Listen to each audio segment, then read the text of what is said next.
নমস্কার শ্রোতা বন্ধুরা, সন্ধ্যায় গল্পের আসর ইউটিউব চ্যানেলে তোমাদের সবাইকে স্বাগত। আজকের গল্প ফেরা কলমে রিমা বিশ্বাস। দাঁত ব্রাশ যখন করছে তখন ঘড়িতে 8টা। একবার মনে হলো ভ্যাঙ্কুইভার এখন কটা বাজবে। কাল রাত্রে ফিরেছে ভূমিকা আর শয্যাত্রী।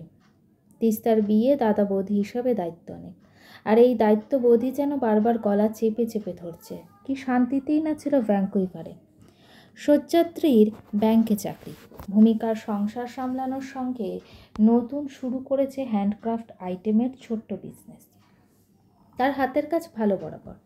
ক্রিস্টাল পুঁতি এসব দিয়ে হাতের পার্স, ক্লিপ বানানো শিখেছিল কলকাতায়। জাপানের ইগবনারে যেমন খ্যাতি, কানাডার ভারতীয় আর্টের খ্যাতি বাড়াতে চায় ভূমিকা। স্বপ্ন, লক্ষ্য, কর্তব্য, সুখ, প্রেম সব শপিং বাস্কেটে ফেলে ভূমিকা ছুটছিল গতির উদ্দেশ্যে। আর তখনই যেন ট্রাফিক পুলিশের কড়া নজরে সময় হাত দেখিয়ে দাঁড় করিয়ে দিল। কানাডার 2 বছরের সুখবাস থেকে ফিরতে হলো সেই পুরনো পাকের গন্ধের গলিতে। বিয়ের আগের থেকে কানাডায় জব করত শয্যাত্রী। বিদেশ শুনেই যেন একরকম হাঁপ ছেড়ে পালাতে পারবে বলে সে সময় এই বিয়ের প্রস্তাব মনে হয়েছিল মুক্তির চাবি। গত 2 বছরে কলকাতাতেও আসা হয়নি। তাতে কোনো ক্ষোভ ছিল না, শুধু মন কেমন করছে মা, বাবা আর পোলোর জন্য। ভিডিও কলে পোলো যখন স্ক্রিন চেটে দিত, চোখ ভিজে যেত ভূমিকার। জলের ঝাপটায় চোখ মুখ ভিজেছে। বেসিনের কল খোলা, মুখ কুলকুচি করার সময় বুকের কোণের চাপা অস্বস্তিটা আবার ফিরে পেল। তোয়ালেতে মুখ পুছে ফিরে এলো ওদের বেডরুম লাগোয়া বারান্দায়। পূব আকাশের স্বচ্ছতা দেখতে দেখতে দুহাতের পাতা ঘষে মুখে তার ওম নিতে একটু সতেজ লাগলো। একটা লম্বা হাঁটা দিতে পারলে বেশ হতো। ভ্যাঙ্কুইভারে খুব ঠান্ডা, কিন্তু ওয়াকে যায় ও আর শয্যাত্রী। মোটা গ্লাভস, কোট শু, বরফ পড়লে বুট পরতে হয়। ভালো লাগে বরফের ওপর রোদের ছলকে পড়া। তীব্র শীতের ভিতর একটা উষ্ণতার পোস্টার। শয্যাত্রী বলে, প্রাণ ভরে শ্বাস টেনে নাও, কলকাতায় ফিরলে এমন পলিউশন ফ্রি আর বাতাস পাবে না। মন তখনই খারাপ হয়ে আসে ভূমিকার। না, কলকাতা মনে করে নয়, মন খারাপ লাগে কানাডা ছাড়ার কথা ভাবলে। ভূমিকা এতদিনে শয্যাত্রীকে ভালোবেসে ফেলেছে। ওর মতন সুখী কজন আছে এই দুনিয়ায়, এরকম মনে হয় শুতে বসতে। শয্যাত্রী বড় শান্ত প্রকৃতির ছেলে, কোনো কমপ্লেন নেই। সারাক্ষণ কাজ নিয়ে থাকে, যেরকমটা ভূমি রান্না করে দেয়, চুপচাপ খেয়ে নেয়। কোনো কিছু চাইলেও কখনো প্রশ্ন করে না, খালি বলে তোমার কার্ডে পে করে দাও, পরে টাকা ট্রান্সফার করে দেবো। কথাবার্তায় ভদ্র আর মার্জিত, হাসে মৃদু মৃদু। ভূমিকা যখন ওর ছেলেবেলার কথা কি মা বাবার সঙ্গে কাটানোর সময়ের গল্প করে, তখন সব কাজ ফেলে মন দিয়ে শোনে শয্যাত্রী। কৌতূহলে প্রশ্নও করে, তারপর তোমার রাঙা কাকা তোমার বাবার কাছে ধোলাই খেলেন 100 টাকা সরাবার জন্য। তোমার মা তারপরে তার শাশুড়িকে কচুর শাক খাওয়ালেন। তুমি মন্দারমণি গিয়ে যে হারিয়ে গেলে, তখন তোমার রাঙা মামা ওখানে সিআইডির খোঁজ করেননি। কথার ভিতর এই সমস্ত আগ্রহ বোঝায় শ্রোতা তোমায় নিয়ে কৌতূহলী। সে তোমায় গুরুত্ব দেয়। এসব ছোট বড় নানা কারণেই ভূমিকা হয়তো অনেকটা কাছে চলে এসেছে শয্যাত্রী। কবে কিভাবে তা দিনক্ষণ জানা না থাকলে এইটুকু ভূমিকা বোঝে যে ও বড় ভালোবাসে শয্যাত্রীকে। বিয়ে তো আর প্রেম করে হয়নি, হয়েছিল সম্বন্ধ দেখে। যেবার গেল মহারাজের বিয়েতে, সেইবার শয্যাত্রীর মার খুব পছন্দ হয়েছিল ভূমিকাকে। সেই থেকে কথাবার্তা আর বিয়ে। সে সময় ভূমিকা নিজে কি ছিল কোনো সাম্যতায়, বলতে গেলে নিজের ওপর সম্পূর্ণ আস্থা তখন হারিয়ে গেছে। বাড়ির লোক যা ভালো বুঝবে তাই ঠিক। তারপর বিদেশে যেন একটা প্রলোভনের মতো কাজ করছিল। তখন মহারাজের বিয়েতে গিয়ে নিজেকে সম্পূর্ণ সুস্থ ভাবতে পারছিল না, কারণ তখন খালি মনে হচ্ছিল ওকে দেখে হয়তো মিষ্টি মাসি ভাবছে, আহারে মেয়েটা কষ্ট পেল মহারাজের বিয়ে হয়ে যাচ্ছে বলে। এও মনে হয়েছে মহারাজ কি ওকে আড়ে দেখে বিচার করছে, ও হতাশ কি না। একটা সময় নিজেরই সন্দেহ জেগেছে নিজের ওপর। ও কি সত্যি মহারাজের বিয়েতে অখুশি? মহারাজের জন্য কোনো ফিলিংস ছিল নাকি? না না, তা কী করে সম্ভব? ও তো ছিল এক অন্য ঘরে। একতলা বারান্দায় হঠাৎ চেঁচামেচি, বুকটা ধক করে উঠল। ইদানিং হচ্ছে অল্প আওয়াজেই হৃদকম্পন।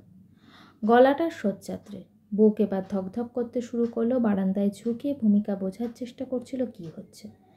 Don't try to be smart. কী ভেবেছ দেশে থাকি না বলে এখানকার নিয়মকানুন কিচ্ছু জানি না? চুপ, একদম মিথ্যে কথা নয়।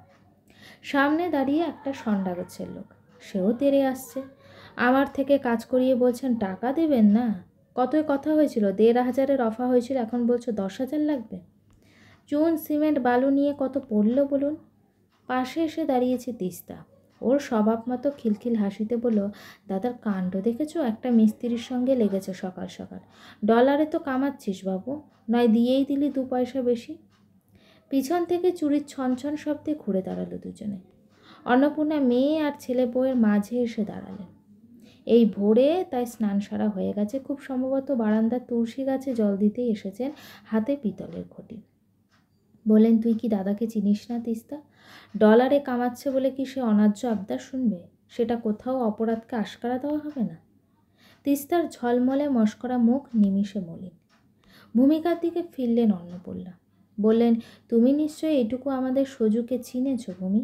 ও অন্যায় মিথ্যে এগুলোকে বরদাস্ত করতে পারে না, নিজেও মিথ্যে বলে না, আর কেউ বললেও তা কিছুতেই সহ্য করতে পারে না। ভূমিকার কেন যেন মনে হলো যে এই কথাটা যেন শাশুড়ি ওকে শোনালো। এটা কি কিছু শুনেছে? অস্বস্তি বাড়ল আবার। কিছু পরে বুলটনের সঙ্গে কথা বলতে বলতে শয্যাত্রী দোতলায় বারান্দায় এলো। বুলটন পাশের বাড়িতে থাকে, শয্যাত্রী আসার পর থেকে এটে আছে। বুলটন বলল, আমি ছোটোর থেকে সজুদার ফ্যান। বল সজুদা। সজুদা যখন ঘুরিয়ে স্কোয়ার কাট মারতো না। ওকে থামিয়ে দিয়ে শয্যাত্রী বলল, মিথ্যে বলিস না, আমি ক্রিকেট কোনো কালেই ভালো লাগে না আমার। কী যে বলো সজুদা। তারপর গরম গরম জিলিপি আর সিঙ্গারা নিয়ে এলো তিস্তা। মোড়ের মাথার দোকান থেকে কাজের বউ সাবিত্রী এইমাত্র এনে দিয়েছে। শয্যাত্রী উঠে এলো বুলটনের পাশ থেকে, হাতে প্লেট নিয়ে এসে দাঁড়ালো বারান্দায়।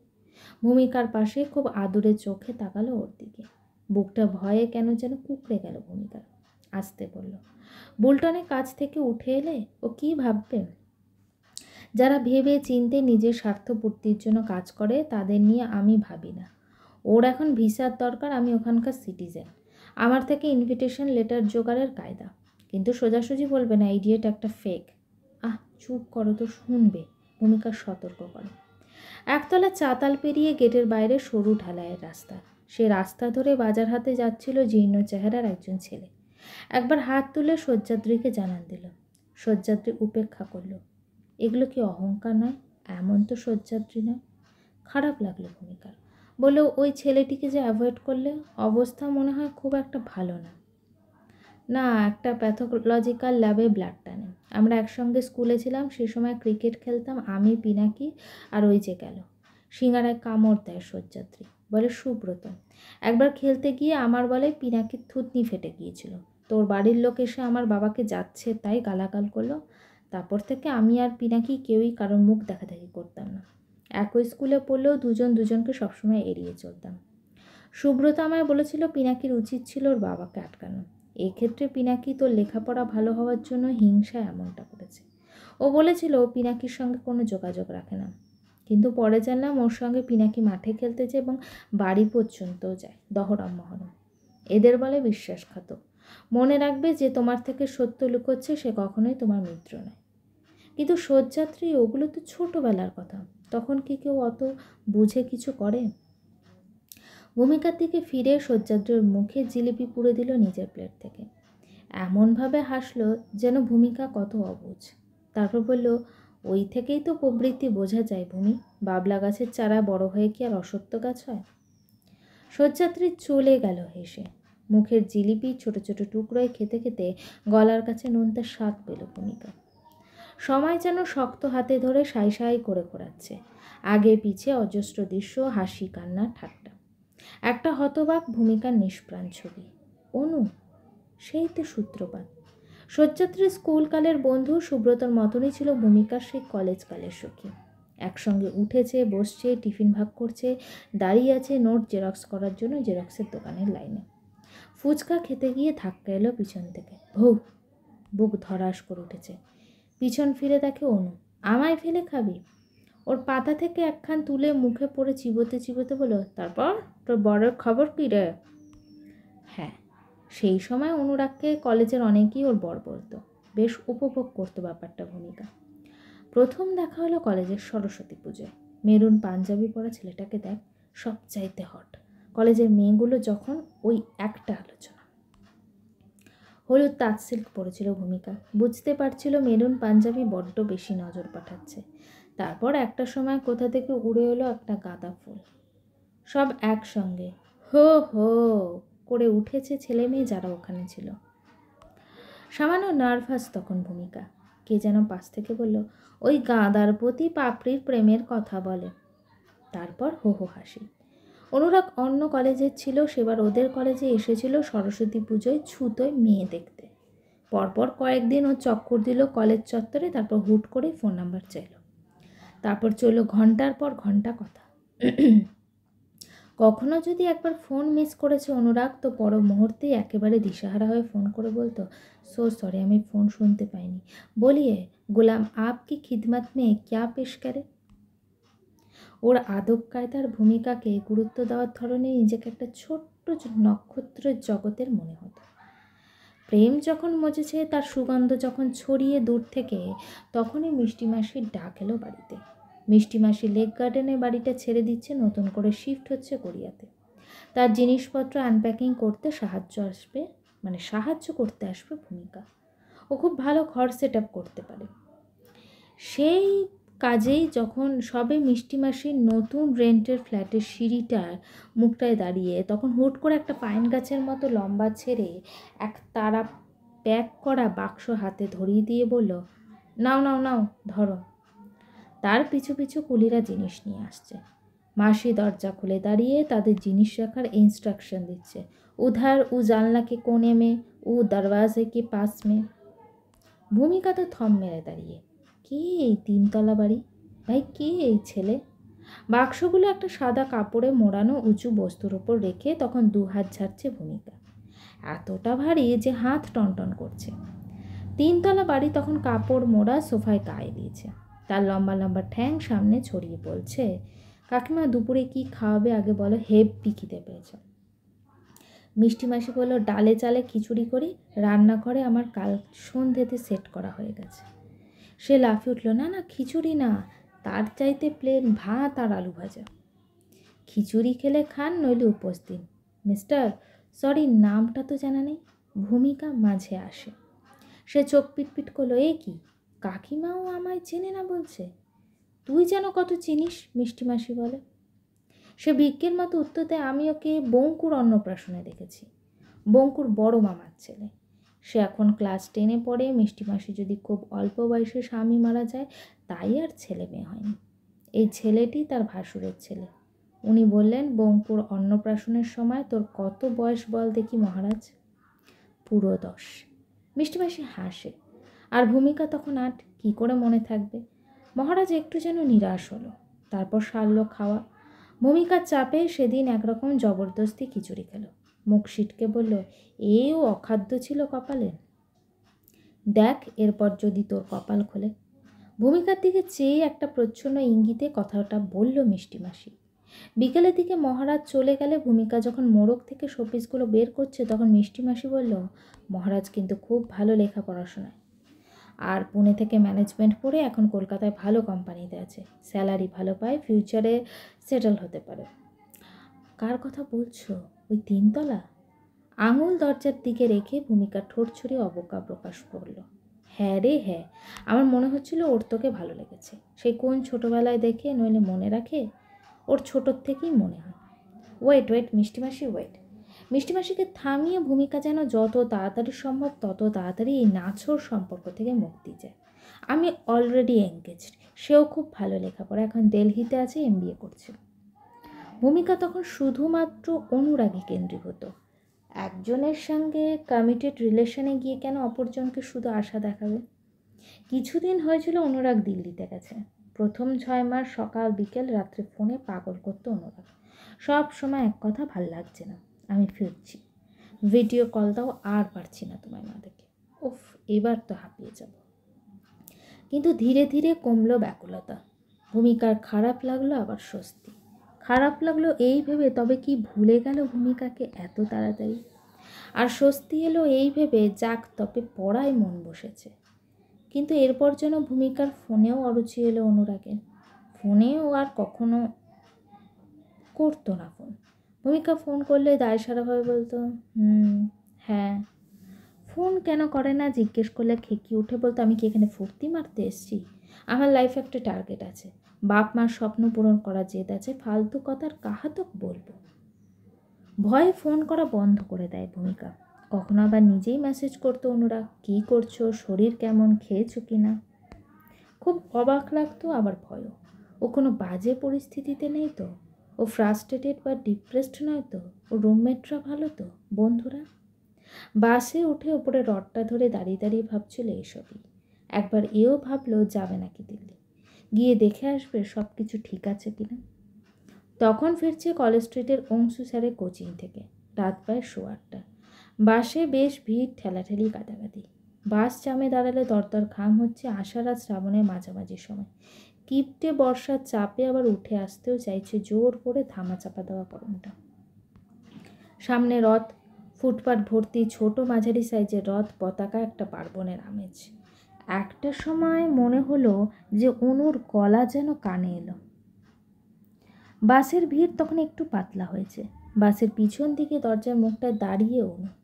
সমুদ্র নীল শাড়িতে অপূর্ব লাগছে ওর, ছকে মাপা ফিকার, আর ওকে ভালো করে দেখতেই বুকটা ধক করে উঠল। ওর হাত শক্ত করে ধরে ওর পাশে দাঁড়িয়ে অনুরাগ, যেমনটা থাকে প্রেমিক প্রেমিকা। অনু, কেউ যেন গলার শিরা কেটে দিয়েছে এভাবেই। কষ্টে অস্ফুটে ওর নাম বেরিয়ে এলো ভূমিকার মুখ দিয়ে। ওরা শুনতে পেয়েছে। দুজনে একসঙ্গে ওর দিকে তাকালো, তারপর হাত ধরে নেমে গেল বাস থেকে। বাসের জানলায় ঝুঁকে পড়ল ভূমিকা। ওরা হাত ধরে গল্প করতে করতে যাচ্ছে। বাসের ভূমিকা ওদের কাছে অচেনা কেউ। মাথাটা হঠাৎ অদ্ভুত ভারী মনে হতে লাগলো তখন। কিছু একটা যেন হলো মাথার ভিতর। কিছু এলোমেলো প্রশ্ন। অনুরাগ দিল্লি থেকে কবে ফিরল? ফিরে ওর সঙ্গে দেখা না করে অনুকে নিয়ে ঘুরছে কেন? ও তো একবারও বলেনি ও দিল্লি থেকে ফিরবে। বাস থেকে কখন ভূমিকা নেমেছিল খেয়াল নেই কিছুই। শুধু মনে পড়ে একটা রথ সাজানো কাঠের ফোল্ডিং টেবিলে ঠোকর খেয়ে হুমড়ি খেয়ে পড়ল। হাঁটু ছিলে গেছে, রাস্তার পাশের ভাঙা জায়গায় জমে থাকা জল কাদায় পড়ে গা হাত পায়ে কাদা মাখামাখি। কোনো রকমে উঠে কিছু দূর যেতে মনে হলো একটা শক্ত হাত ওর বাহুমূল ধরে টানল। কানে এলো পুরুষালী কণ্ঠে, এই আস্তে। চমকে তাকিয়ে দেখে সামনে একটা বাইক খুব স্পিডে বেরিয়ে গেল। ওর হাত টেনে রেখেছে মহারাজ। লজ্জা, অপমান, উপেক্ষা, ঠকে যাওয়া সব একসঙ্গে কাঁধে চেপে বসেছে। এরপর থেকে বাড়িতে দিনের পর দিন একইভাবে বসে থেকেছে। মুখের কথা নেই, কোনো কাজের স্পৃহা নেই। কলেজের একটা সেমিস্টার ড্রপ গেল। চিকিৎসাও চলল, মনের অসুখ বলল সাইকিয়াট্রিস্ট, ভুগল বাড়ির শুদ্ধ সব লোক। সময়ের মলম একটা সময় ঢাকা পড়ল খা। দুইজন কাছের মানুষের কাছ থেকে পাওয়া বিশ্বাসঘাতকতা। বীর যুদ্ধক্ষেত্র থেকে আহত শরীরে ফিরে ঘা ভরতে সময় যেমন নেয়, তার চাইতে বেশি সময় লাগলো ভূমিকার ঘা ভরতে। এর মধ্যে লাগলো মহারাজের বিয়ে। সে সময় মিষ্টি মাসির কথায় যেন মনে হচ্ছিল যে মিষ্টি মাসি মজা পেয়েছে ওর এই অবস্থায়। মহারাজকে ফিরিয়ে দেওয়ার উপযুক্ত শাস্তি তুমি পেয়েছো ডেপুমে। না, মুখে বলেনি মিষ্টি মাসি, কিন্তু তার হাসিতে আর তাকানোর ভঙ্গিতে বলছিল সব। তারপর মহারাজ, সেও তখন দেখিয়ে দিতে মরিয়া নিজের সক্ষমতা আর সৌভাগ্য। বা হয়তো এগুলো কিছুই না, সব চলছিল নিজের মতন করে। ঘা খাওয়ার ভূমিকার মনে তখন সন্দেহের ছোট ছোট চারাগাছ ইন্ধনের দোলায় খালি বক্র দৃষ্টি আনে। আর সেই বিয়েতে অন্নপূর্ণার ভারী পছন্দ হয়ে যায় ভূমিকাকে। বলেন ছেলেটা খুব কথা কম বলে, এই মেয়েটাও চুপচাপ, ওদের জুটি জমবে ভালো। বাড়িতে রাজি না হওয়ার কোনো কারণ ছিল না, আর কাউকে বারণ করার মুখ বাকি ছিল না ভূমিকার। নিজে কোনো সিদ্ধান্ত নিতে গেলেই মনে পড়ে যেত বাসের সেই দৃশ্য।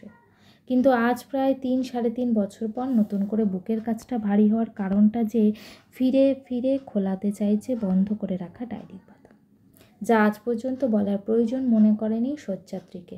তা কি বলতে হবে শেষমেশ? জীবনের শাখা থেকে বিচ্যুত শুকনো পাতার মতো ভুলে গিয়েছিল অতীত। কেন গুরুত্ব দেবে অনুরাগ নামের ব্যাধিকে? ব্যাধিই তো। যে সম্পর্ক ভূমিকাকে চিকিৎসা শরণাপন্ন করালো, সে সম্পর্ক একটা রোগ ভিন্ন কি? তাই বলেনি শয্যাত্রীকে কিচ্ছু না। কিন্তু এখন বললেও কি নেবে সব কিছু স্বাভাবিকভাবে? থেকে থেকে এসব ভাবলে কান্না পায়। অথচ পুরনো রোগ যখন আবার নতুন করে রিল্যাপস করে, সেই আগের সিমটম, ভূমিকা, অনু, এরপর তিস্তা। অনুরাগ যেমনটা ভূমিকাকে ঠকিয়েছিল, ধরেছিল অনুর হাত, এখন ঠিক তেমনভাবেই আরও কত অনু ভূমিকাকে ঠকিয়ে ছাতনার তলায় বসতে চলেছে তিস্তার হাত ধরে। এমন বিশ্বাসঘাতককে কী করে নিজের পরিবারে ঢোকার অনুমতি দেয় ভূমিকা? পিছন থেকে জড়িয়ে ধরেছে শয্যাত্রী, ঘাড়ের পাশে নাক লাগিয়ে গন্ধ টানল। ল্যাভেন্ডার না, রোজমেরি। শয্যাত্রীর বুকে হেলান দিয়ে বলল ভূমিকা। শয্যাত্রী আরও ঘন হলো। অনুরাগ বলেছিল বিয়ের আগে সবাই যদি কোথাও ডিনারে যাই। ভূমিকার শরীর শক্ত। কি মনে হয় ব্যাপারটা ট্র্যাডিশনের বাইরে হয়ে যাবে? বিছানায় বসে পড়ল ভূমিকা। শয্যাত্রী ওর কোলে মাথা রেখে চোখ বুজে বলে চলেছে, আজকাল কেউ অত মানামানি করে না, কিন্তু মা এখনও নিয়মকানুন, লোকসমাজ এসব নিয়ে খুব পসেসিভ। মামা বাড়ির দিকে সবাই একটু অর্থোডক্স করছে। হাসল শয্যাত্রী। বুকটা ঢিপ ঢিপ করছে। অন্যমনস্ক হাতে বিলি কেটে চলেছে শয্যাত্রীর চুলে। শয্যাত্রী ওর মুখ তুলে বলল, তুমি কি ভাবছো বলো দেখি তো তখন থেকে? ওই হ্যাঁ, চমকালো ভূমিকা। কি ভাবছো এত? শয্যাত্রীর চোখের দিকে তাকিয়ে থেকে ভূমিকা বলল, এ বিয়ে ভেঙে দাও শয্যাত্রী। শয্যাত্রী লাফিয়ে উঠে বসেছে। হতবাক হয়ে জিজ্ঞেস করলো, কি? অনুরাগ একটা লম্পট। ভ্যাঙ্কুইভারে মা যখন ছবি পাঠিয়েছিল তখনই চিনেছি, কিন্তু কিছু বলতে পারেনি কারণ। ভূমিকা থেমে যায়। শয্যাত্রী ব্যাকুল হয়। কারণ কি? চোখ বেয়ে টপ টপ করে জল পড়ছে ভূমিকার। কারণ ও আমাকে কলেজে চিট করে আমারই বেস্ট ফ্রেন্ডের সঙ্গে রিলেশনে যায়। আমি তোমায় বলতে পারিনি শয্যাত্রী, কারণ আমি তোমাকে হারাতে চাইনি। প্লিজ বোঝো। কান্নায় ভেঙে পড়ল ভূমিকা। একটানা কেঁদে নিজের আবেগ নিয়ন্ত্রণে এখন যখন মুখ তুলতে চাইল, তখন দেখে ঘর ফাঁকা, শয্যাত্রী নেই। বুকে গিয়ে ধাক্কা দিল এই শূন্যতা। বুঝিবার ছোপ পড়ল শয্যাত্রীর মনে। যে অবয়ব ছিল ভূমিকাকে নিয়ে, তাতে বুঝি ফাটল ধরল। একটা সুন্দর ওয়াল পেন্টিং ওই ধরলে তাকে কি আর দেওয়ালে সাজিয়ে রাখা যায়? এই মুহূর্তে নিশ্চয়ই শয্যাত্রীর চিন্তার ভূমিকা একজন মিথ্যুক, হয়তোবা স্বার্থপর, চরিত্র খারাপ একটা মেয়ে। ভিতর ভিতর ভেঙে খান খান হয়ে যাচ্ছিল ভূমিকা। বিয়ের আর 7 দিন বাকি। জিনিসপত্র কেনা, ডেকোরেটরের কাজ, নিমন্ত্রণ সব সারা। বাইরে বসার হল ঘরে গম গম করছে গলার আওয়াজ। স্নান সেরে সবে বাথরুম থেকে বেরিয়েছে ভূমিকা। কাল রাতের পর আর দেখা মেলেনি শয্যাত্রী। কাজের মেয়ে এসে বলে গেল, বসার ঘরে তিস্তা দিমুনির ওই বাড়ির লোক এইছে, আপনাকে যেতেই বলল। আয়নার সামনে দাঁড়িয়ে চুলটা আছড়ে দুপুরের মাঝে সোয়েটার টিপ পরে নিল ভূমিকা। আলমারি থেকে হ্যান্ডলুমের একটা কাপড় বের করে পরে নিল তাড়াতাড়ি। বসার হল ঘরে কখন আকারে বসার সোফা ঘিরে বসে অনুরাগ ওর বাবা মা। এদিকে আসছে শয্যাত্রী ওর মা বাবা। ভূমিকা ওদের মাঝে গিয়ে দাঁড়াতে পরিচয় করালেন অন্নপূর্ণা। এই আমার ছেলের বউ ভূমিকা, আমরা ওকে ভূমি বলে ডাকি। ভূমিকা এগিয়ে গিয়ে অনুরাগের মায়ের পায়ে হাত দিয়ে প্রণাম করলো। অনুরাগের মা চিবুক ধরে বলল, বাহ, বেশ মিষ্টি তো। তা কোন ইয়ারে পাশ করেছ ভূমি? ওর এখন 26 বছর বয়স, পাশ থেকে বলল শয্যাত্রী। হ্যাঁ? ভদ্রমহিলা যেন একটা ঠোক্কর খেলেন। শয্যাত্রী বলল, বয়স জানার ইহা একটি পুরাতন কৌশল কিনা, তাই আপনাকে হিসেব কষার আর কষ্ট থেকে রেহাই দিলাম। তা আরেকটা সারপ্রাইজ আছে, জানেন তো? আরে সেটাই তো বুঝতে পারছি না, আজ এই সকাল সকাল তলব কেন? প্রশ্ন করলেন অনুরাগের বাবা। শয্যাত্রী পাশে এসে দাঁড়ালো ভূমিকার। স্ত্রীর কাঁধে হাত রেখে অনুরাগের দিকে চেয়ে বলল, একে চেনা যায় নাকি অনুরাগ? অনুরাগ দর করে ঘামছে, চোখে চোখ রেখে আর কথা বলতে পারছে না। পকেট থেকে রুমাল বের করে মুখের ঘাম মুছে নিল। শয্যাত্রীর টেবিলে রাখা জল ভর্তি কাচের গ্লাস এগিয়ে দিল অনুরাগের দিকে। ধর। এক নিঃশ্বাসে জল শেষ করল। ওর বাবা বললেন, এইসব কি? আমি তো কিছুই বুঝতে পারছি না। মেসোমশাই, সবটাই বোঝাবে আপনার ছেলে। ও নানাঘাট ঘুরে ঘুরে জল খেতে ভালো লাগে কি না? তা অনুরাগ আমার বোনটি কত নম্বরে আছে? কি আবল তাবল বকছো তুমি? ভদ্রলোক উত্তেজিত হন। সঙ্গে সঙ্গে দাঁড়িয়ে পড়ে অনুরাগ। এক্স্যাক্টলি। বিয়ের আগে বাড়ি ডেকে এই অপমানের মানে? অপমান?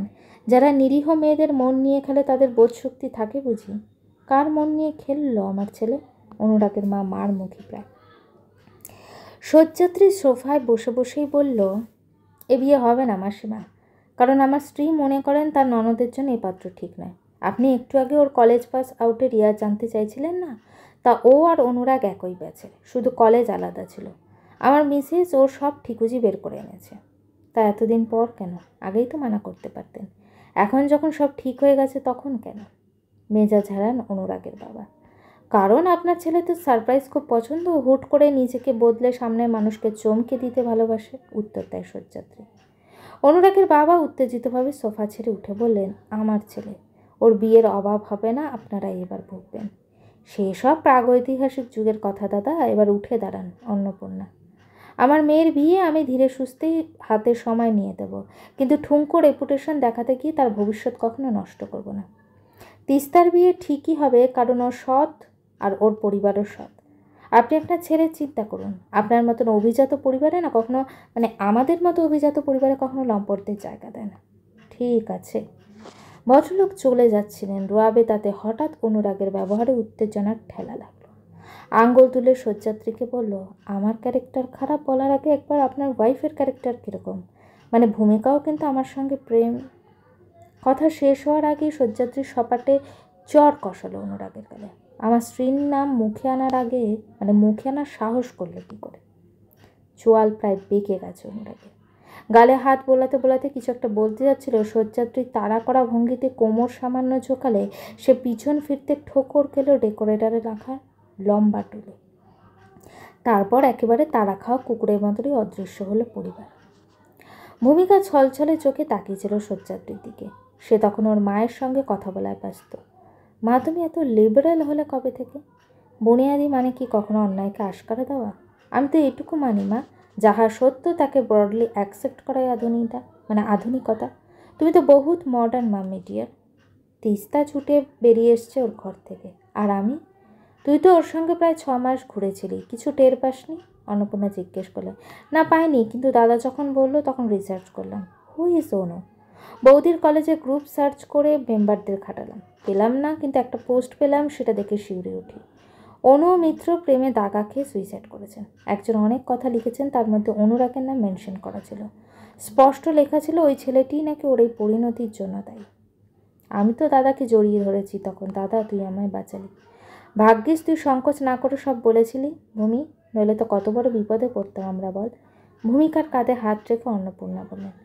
ফাঁকা হল ঘরে চুপচাপ বসে রইল ভূমিকা। সামনের খোলা বারান্দা, বাগানের ঘাসমাটি, রোদের ঝলমল, একটা সতেজতার বার্তা। শয্যাত্রী যদি ওকে ক্ষমা করতে না পারে এখন, তাতেও আর কোনো ক্ষোভ নেই, কারণ সেই ভয়ের জায়গা দখল করে নিয়েছে নিজের ওপর দৃঢ় বিশ্বাস।